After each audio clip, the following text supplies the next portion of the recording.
This is Neal Walters, and I'd like to show you a couple of the plugins that I've standardized on. Definitely use Akismet, of course, for your spam stuff. That comes with it. This one is called Delete Pending Comments, and sometimes I've had a few websites that get tons of spam, like over 1,000 messages, and you just want to delete them all at once. That tool will help you do that. I'm starting to delete this kind of stupid Hello Dolly that comes with WordPress, and it's almost more of a joke. So I always want to get rid of that.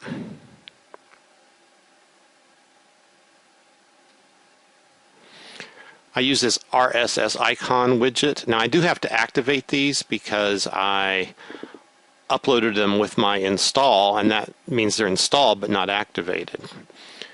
This one is three-way links. I'll talk to you more about that in another video. And of course Google Analytics, and the other one is the WordPress database backup.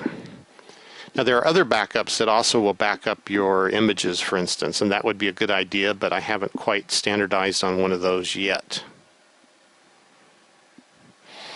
So now let's look at what these can do. Most of them are in the settings, so let's go to Ultimate Google Analytics. And we just come over here and we're going to paste our code, which I need to copy. I think it was Peter Drucker that said if you can't measure something, you can't manage it. So it's important that you measure your website as far as how many people are coming to it. And Google Analytics is one of the easiest and freest tools to do that. And then we go to Tools. The backup for some reason is under Tools, where Ultimate Google Analytics is under Settings. So I guess when you write a plugin, you have a choice of where you want to store it. So the backup tool is stored under Tools. Basically, you can decide if you want to include or exclude, like, why back up your spam comments? It makes no sense. Your revisions, I do want to back those up. It's, for instance, if every time you update a post, it keeps a revision history. So if you've updated a post maybe 100 times, it's going to be backing up all 100 of those in addition to your current post. So that's your decision if you want to upload that or not. If you scroll down to the middle, you can make an immediate backup right now, and it will email it to you, or you can actually save it on your server. And then what I do is I always choose this option. I say mail it to me once weekly, and I'll put my email in here. And I use Google Email, of course, and I use the paid $50 a year version, which gives me something like 25 gigabytes of email. So even these little SQL backups don't take up more than, say, whatever, 1 or 2 or 3 megs. So even if they back it up weekly times 100 websites, it's hardly putting any load on my email system. And then I use a filter in Google Email to put all the backups in a separate label. So I put in my email and I click Schedule Backup. And that'll automatically do a cron job, I guess, once a week to do the backup for you.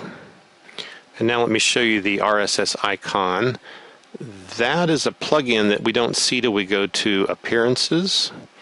And then we go to usually Widgets.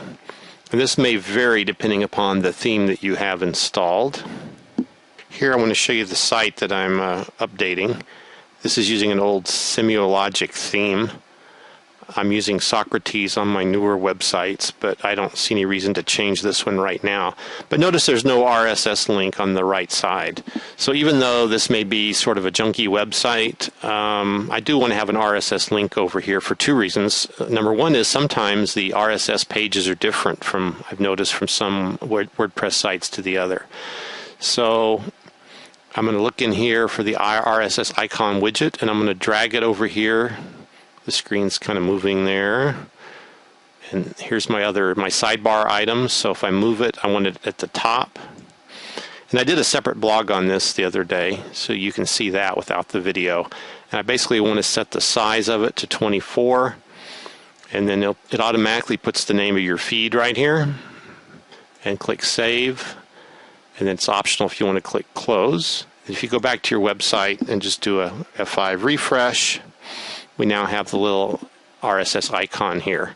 So I think that gives your site a little higher quality. I'm sure Google likes to see RSS feeds, and if you have a real good quality website, you want people to subscribe to it. What happens when they click that? It'll go to this page, that'll give you kind of a summary of all your blogs. And then what you can sometimes do is submit your RSS to other websites to help with your SEO.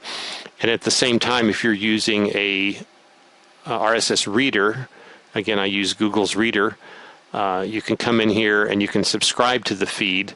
And this is usually when you subscribe to other people's feeds, kind of like a follow me feature, so you can follow what other people are writing about. So that concludes this video on some common widgets that I like to use.